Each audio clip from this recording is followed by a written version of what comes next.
15 ton का machine है जिसमें एरर कोड आ रहा है CS16, ठीक है, और जिसमें इसका मतलब होता है सर्किट ए में लो प्रेशर, ठीक है। तो अभी हम चलते हैं मशीन पे चेक करने के लिए कि इसमें लो प्रेशर है, बेल्ट टूटा हुआ, गैस नहीं है, ठीक है, या प्रेशर स्विच खराब है।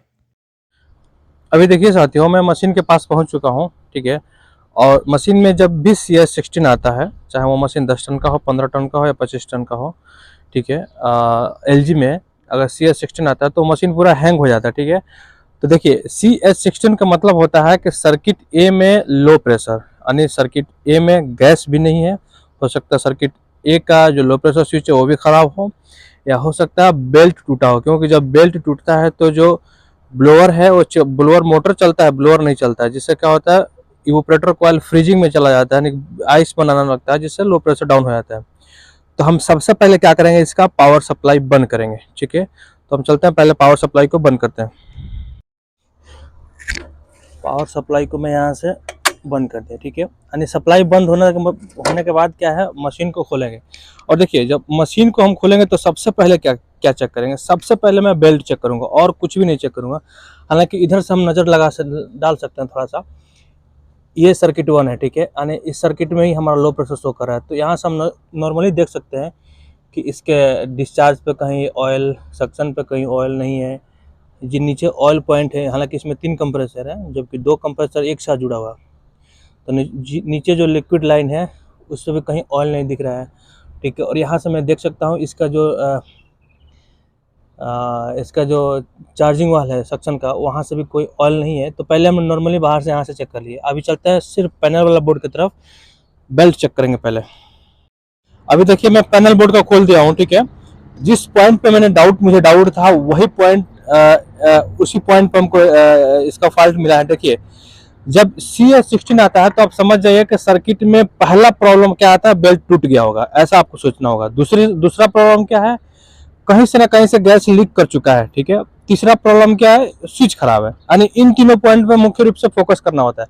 अभी देखिए मैं आपको ये कवर निकालूंगा तो आप देख सकते हैं इसका,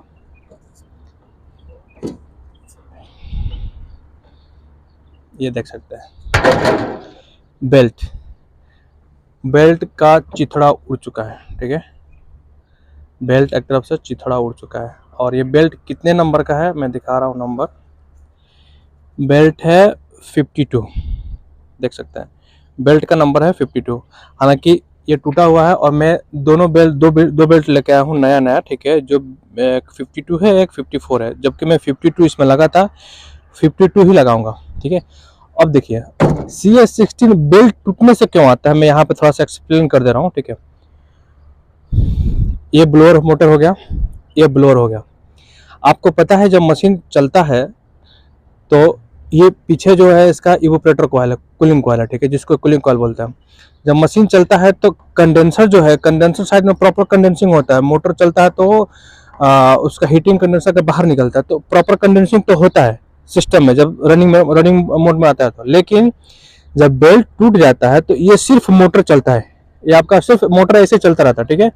जब ऐसे चलेगा तो क्या होगा, ब्लोअर नहीं चलेगा, ठीक है। और जब ब्लोअर नहीं चलेगा तो क्या होगा, इस कूलिंग कॉइल में कूलिंग आएगी, कूलिंग नहीं है, कूलिंग आएगी, लेकिन कूलिंग जब उधर से रिलीज नहीं होगा तो क्या होगा, ये एक तरफ से फ्रीज का जो आप देखे होंगे, जो इवोपरेटर होता है, एक तरफ से आइस बनाता है, फ्रीजिंग में चला जाता है, एक तरफ से ये इसी तरीके से कन्वर्ट होता जाएगा, यानी नॉर्मल कॉइल से वो फ्रीज में चला जाएगा, यानी आइस धीरे धीरे जमना शुरू हो जाएगा। जब यहाँ पे आइस जमेगा, जमना शुरू हो जाएगा और यहाँ से इसकी कूलिंग बाहर नहीं जाएगी, तो क्या होता है, आपको ये पता है गैस की क्वालिटी है कि जब गैस की कूलिंग इवोपरेटर कॉइल से बाहर नहीं रिलीज होती है तो क्या होता है कि लो साइड में क्या होता है, प्रेशर धीरे धीरे कम होता जाता है, ठीक है। लो साइड में suction back pressure, suction side में उसका प्रेशर कम होता जाता है, और वो कम होते होते होते वही जैसे जब 20, 25, 30 के करीब में जैसे बैक प्रेशर जाता है तो एरर कोड शो करता है। अब देखिए पहला प्रॉब्लम हमने फाइंड आउट कर लिया कि प्रॉब्लम बेल्ट का है। दूसरा प्रॉब्लम हमको चेक करना होता है, जिस पे हम नजर डालना चाहेंगे। देखिए जब इस मशीन पर आएंगे तो आपको ये येलो वाला जो कनेक्टर है, ये लो प्रेशर का कनेक्टर है, ठीक है, लो प्रेशर का। और सर्किट 1 में देखिए, सर्किट 1 में क्या होता है कि जो लो प्रेशर का वायर होता है ये ब्लैक वाला होता है, ठीक है। हालांकि पहले मैं इसको कनेक्ट करके यहाँ पे आपस में जोड़ता था जब मैं नया नया इस मशीन पर था। तो लेकिन जब मुझे पता चला कि ये वायर जब आपस में कनेक्ट कर देते हैं तो ये मशीन में बहुत बड़ा लफड़ा होता है, यानी कंप्रेसर ख़राब होगा, कंप्रेसर ब्लास्ट होकर टर्मिनल जाता है, ठीक है। तब से मैंने मशीन को एकदम टेक्निकली मैंने अच्छे तरीके से फंक्शनली इसको चलाता हूँ। तो देखिए दूसरा दूसरा दूसरा क्या है, दूसरा फॉल्ट है, ये जो ब्लैक वाला वायर है इन दोनों की कंटिन्यूटी चेक कीजिए। देखिए ये दोनों ब्लैक है ना, इन दोनों ब्लैक का कंटिन्यूटी चेक कीजिए, ठीक है। और इन दोनों की कंटिन्यूटी ठीक है, शो कर रहा है, तो आप समझ जाइए कि लो प्रेशर सर्किट 1 का जो लो प्रेशर स्विच है वो प्रॉपर कनेक्ट है, वो सप्लाई को आउटपुट कर रहा है, ठीक है। पहला बेल्ट, दूसरा हमारा ये। अब देखिए बेल्ट लगा देंगे, मुझे पता है कि ये सही होगा, क्योंकि अगर यहाँ से ख़राब होता ना, अगर वो स्विच ख़राब होता, यहाँ से लो प्रेशर का स्विच ख़राब होता तो बेल्ट सही भी होता ना, तो एरर कोड CS16 आया था। तो हमने पहले ही जिस फॉल्ट पे हमने फोकस किया था बेल्ट टूटा होगा, वही हमारा निकला। अब बेल्ट लगा के, ठीक है, मशीन को अच्छे से सर्विस करेंगे, क्योंकि इसको सर्विसिंग रिक्वायरमेंट है, तो सर्विस करेंगे हम पहले, और सर्विसिंग करके फिर इसको हम इसको चालू करेंगे, ठीक है। उसके बाद सर्किट 1 का सिर्फ हम लो प्रेशर चेक करेंगे, यानी सर्किट 1 में लो प्रेशर कितना है, यानी बैक प्रेशर कितना है, ठीक है। और मेरा ख्याल से 55 और 60 के बीच में होना चाहिए, ठीक है। तो अभी हम क्या कर रहे हैं, चलते हैं पहले बेल्ट लगा के, फिर इसको अच्छे से हम सर्विसिंग करना। अब देखिए मैं बेल्ट लगा दिया हूँ, ठीक है। B52 है, हालांकि बेल्ट काफ़ी टाइट है, ठीक है। तो मैं इसको क्या करूँगा, ठीक है, छोड़ देते हैं, मुश्किल है, ज़्यादा टाइट नहीं है, चल तो इस पर भी रहा था। देखिए B52 का बेल्ट लगा दिया हमने, ठीक है, और बेल्ट एकदम से फुल टाइट में है, ठीक है। और इस मशीन को मैं क्या करूँगा, सिर्फ यहाँ पे कवर लगाऊंगा, ठीक है। ये जो कवर है हमारा, ठीक है, सिर्फ मैं इसको यहाँ पे एक लगा दूंगा कवर, और इसको मैनुअली चालू करके छोड़ देता हूँ, ठीक है। मैनुअली चालू करके कुछ देर के लिए छोड़ देते हैं, क्योंकि ये मशीन रात करीबन आधी रात से बंद है, तो थोड़ा सा कूलिंग बिल्डिंग के अंदर स्प्रेड कर देगा, उसके बाद बंद करके हम इसको सर्विसिंग करेंगे।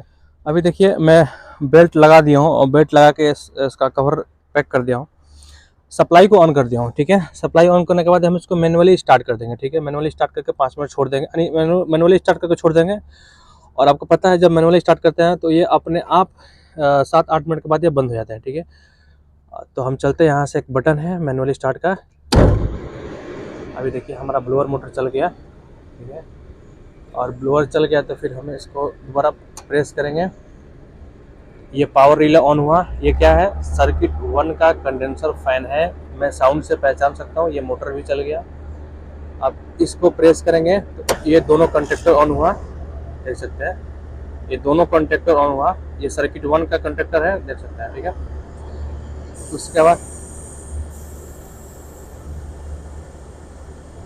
उसके बाद हम प्रेस करेंगे तो ये कॉन्टेक्टर ऑन होगा, ये भी ऑन हो गया। अभी हमारा तीनों कॉन्टेक्टर चल रहा है, ठीक है। अब मैं क्या करूँगा, देखिए अब मैं चल रहा हूँ, इसको कुछ देर के लिए छोड़ देता हूँ, उसके बाद ये अपने आप बंद हो जाएगा। उसके बाद हम इसको अच्छे से सर्विसिंग करके फिर स्टार्ट करेंगे, और फिर प्रेशर चेक करेंगे, लो प्रेशर, और उसके बाद एम्पियर सर्किट 1 का चेक करके फाइनल इसको छोड़ देंगे। अभी देखिए मैनुअली स्टार्ट करने के बाद 5 या 8 मिनट चलता है, उसके बाद मशीन पूरा बंद हो जाता है, ठीक है।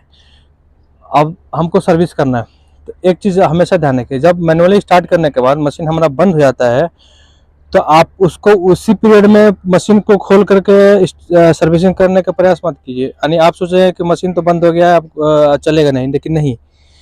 अब क्या होता है, सिस्टम वाइज ऑन हो गया, रिमोट में सिर्फ ऑन वाला बटन दबाने की जरूरत है। मान के चलिए आप यहाँ सर्विसिंग कर रहे हैं या कोई काम कर रहे हैं, नीचे से कोई ऑन वाला बटन दबा दिया, तो सर्विसिंग करने से पहले जब मैनुअली स्टार्ट करने के बाद ये जब बंद हो जाता है, देख सकते हैं सारा कॉन्ट्रैक्टर बंद है, सब कुछ बंद है, सारा कॉन्ट्रैक्टर जब सब कुछ बंद हो जाता है तो भी आपको सप्लाई ऑफ करना है।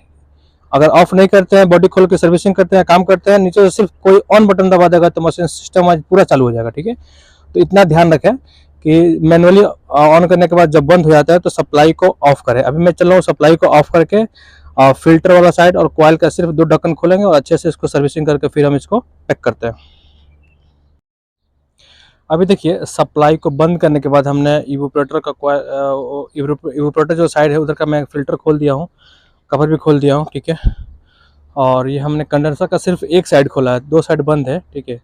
तो आपके पास जब भी ये वाला इस तरह का कोई जुगाड़ है सर्विसिंग के लिए, ऐसा वाला 1 मीटर के आसपास लंबा, तो आप समझ लीजिए कि सिर्फ 2 ढक्कन खोलने की जरूरत है, उसके बाद पूरा पैकेज एसी का सर्विसिंग हो जाता है आपका। ठीक है, तो अभी हम चल रहे हैं इसको सर्विसिंग करने। सर्विसिंग करने से पहले एक चीज़ दिखा दे रहा हूँ, देखिए कोयल ऐसा लग रहा है कि भरा हुआ है। ठीक है, यानी रुई, पंख, चिड़ियों का पंख सब आके इसमें चिपक गया। ठीक है, तो ऐसा लग रहा है कि ये भरा हुआ है, तो हम इसको अच्छे से सर्विसिंग करेंगे। ठीक है, और इस साइड का भी, इस साइड का भी देखिए, इधर का भी देख सकते हैं, इधर का भी ऐसा लग रहा है कि पूरा भरा हुआ है। ठीक है, तो हम चल रहे हैं इसको दोनों तरफ से अच्छे से सर्विस करने के लिए, और सर्विस करने के बाद इसको पैक कर देंगे। पैक करने के बाद हम मशीन को स्टार्ट करके, और सर्किट ए में लो प्रेशर आया था, तो हम सर्किट ए का सिर्फ लो प्रेशर चेक करेंगे कि बैक प्रेशर इसका कितना है। ठीक है, तो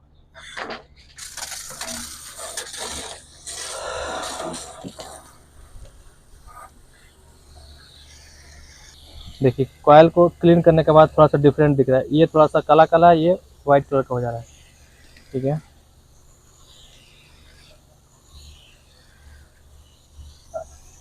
देखिए जब CS16 आता है बेल्ट टूटने के बाद, तो इसी कॉइल में जिसको मैं सर्विस कर रहा हूँ, ये वाला, इसी कॉइल में आइस बनने लगता है, यानी बर्फ़ जमने लगता है। कोल्ड इतना स्टोर हो जाता है इसमें कि मतलब बैक प्रेशर 0 0 मतलब 0 0 बोल रहा हूँ, 30 35 20 के आसपास ऐसे नीचे पहुँचने लगता है। ठीक है, तो ऐसे पीरियड में क्या होता है, मशीन के अंदर अगर ब्लैक वाला दोनों वायर कनेक्ट आपस में नहीं है, तो एरर कोड मशीन में शो कर देता है।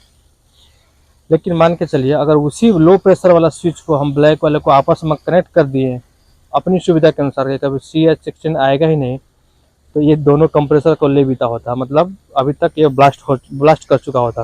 क्योंकि आपको पता ही है बेल्ट टूटा है, नीचे अंदर फ्रीजिंग होगा और बाहर कंडेंसर चलेगा, तो बैक प्रेशर 0 मतलब 20 के आसपास जाएगा, और हाई प्रेशर बढ़ता जाएगा, तो मशीन पे लोड पड़ेगा, एक बार कंप्रेसर ओवरहीट होकर बंद हो जाएगा। ठीक है, इस हिसाब से आपको ना लो प्रेशर ना हाई प्रेशर, इन दोनों वायरों को कभी भी आपको आपस में कनेक्ट करने की ज़रूरत नहीं है, कभी भी मत कनेक्ट कीजिए। जैसे सिस्टम वाइज चल रहा है उसको चलने दीजिए। ठीक है, एरर कोड आता है तो आप उसको अच्छे से चेक कीजिए कि एरर कोड आ क्यों रहा है। ठीक है, एरर कोड आने का मतलब है कि आपका मशीन सेफ है। ठीक है, ऐसा नहीं कि एरर कोड आ रहा है तो आप परेशान हो, या एरर कोड आ रहा है तो मशीन ख़राब हो रहा है, बार बार उसको एक ही बार हटा ही देते हैं। नहीं, एरर कोड जब आता है तो आप समझिए कि आपका मशीन सेफ है। क्योंकि मैंने जहाँ तक इस मशीन पे अनुभव ये पाया है, हालांकि इस मशीन पे मुझे काम करते हुए लगभग 6-7 साल हो गए। ठीक है, तो जब इस मशीन पे एरर कोड आता है तो मैं खुश रहता हूँ, और एरर कोड नहीं आता, मशीन बंद हो जाता है, तो मैं समझ जाता हूँ कि बहुत बड़ा लफड़ा है। ठीक है, तो चलिए ये सर्विस हो गया, अब चलते हैं कंडेंसर वाला साइड पर। वाह, देखिए माल कितना गिर रहा है, एकदम ब्राउन ब्राउन गिर रहा है। ठीक है, इस हिसाब से सर्विस बहुत ज़रूरी है। कंडेंसर में इतना माल भरा हो, इतना डस्ट भरा हो, तो कंप्रेसर पर लोड पड़ना एकदम तब से लाजिम हो जाता है। क्योंकि कंडेंसर हाई प्रेशर जब बढ़ेगा तो कंप्रेसर पर लोड बढ़ेगा, कंप्रेसर ओवर हीट भी जाएगा, एम्पियर भी ज़्यादा लेगा, और कूलिंग भी उतना परफेक्ट नहीं होगा। ठीक है, तो इस हिसाब से कंडेंसर को भी हमको अच्छे से क्लीन करना होता है।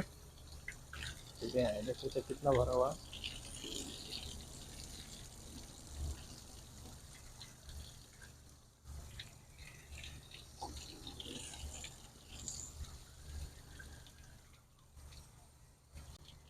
हालांकि ये बाहर से दिखता नहीं है कि डस्ट इतना भरा है, लेकिन जब इस पर पानी मारते हैं, जब कचरा गिरता है, तब समझ में आता है कि हाँ ये पूरा कॉयल अंदर से भरा हुआ है। जिसके वजह से क्या होता है, इसके अंदर हीटिंग स्टोर होती है। ठीक है, यानी इसके अंदर हीटिंग स्टोर होती है। जब ये पूरा अच्छे से क्लीन नहीं है तो ये इसके अंदर हीटिंग स्टोर होती है, और बाद में high ampere, high load, terminal damage, spark, ये सब इशू आते रहते हैं। ठीक है, जिसके वजह से हमको क्लीन करना बहुत ज़रूरी है। अभी देखिए ऊपर से मैंने इसको अच्छे से क्लीन कर दिया। ठीक है, अभी मैं बैक साइड से नीचे से इसको थोड़ा सा हम क्रॉस मारेंगे, ताकि जो इसके अंदर जो पंख या थोड़ा सा रुई खरपतवार जो चिपका है वो निकल जाएगा। ठीक है,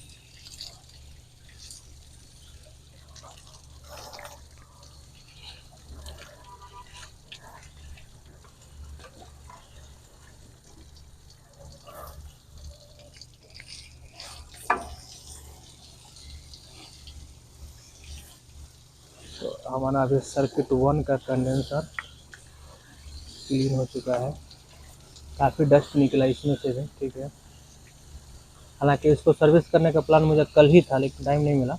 ठीक है, नीचे कचरा को मैं लास्ट में निकाल लेता हूँ, जो नीचे जो कचरा है। ठीक है, अब इसको क्लीन करते हैं सर्किट बी का।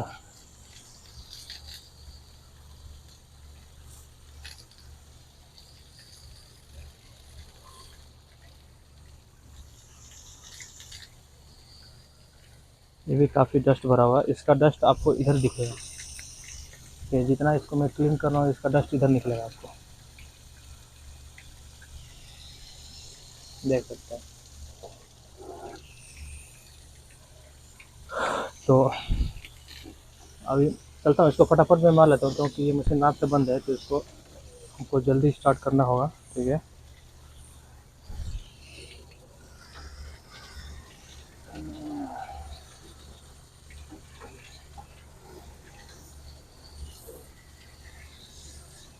देख सकते हैं इसमें बहुत डस्ट है, देख सकते हैं यहाँ पे पूरा माल भरा हुआ है इसके अंदर।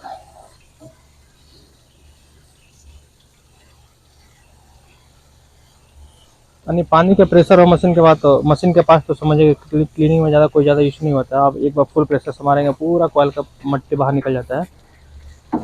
अब थोड़ा सा मैं इसको इधर से थोड़ा सा क्रॉस मार दूंगा।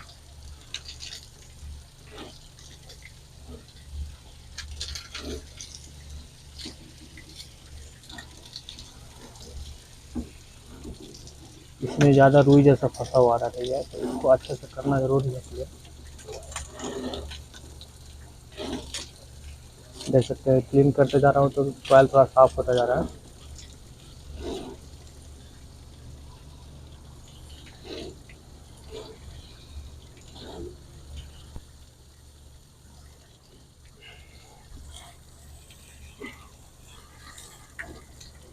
चलिए, ये भी हमारा क्लीन हो गया, उसको साइड से मार देते हैं। अभी पूरा क्लीनिंग करने के बाद इसका कॉइल बिल्कुल नीट एंड क्लीन हो गया। ठीक है, और अब मैं इसका कंडेंसर भी दिखाता हूँ।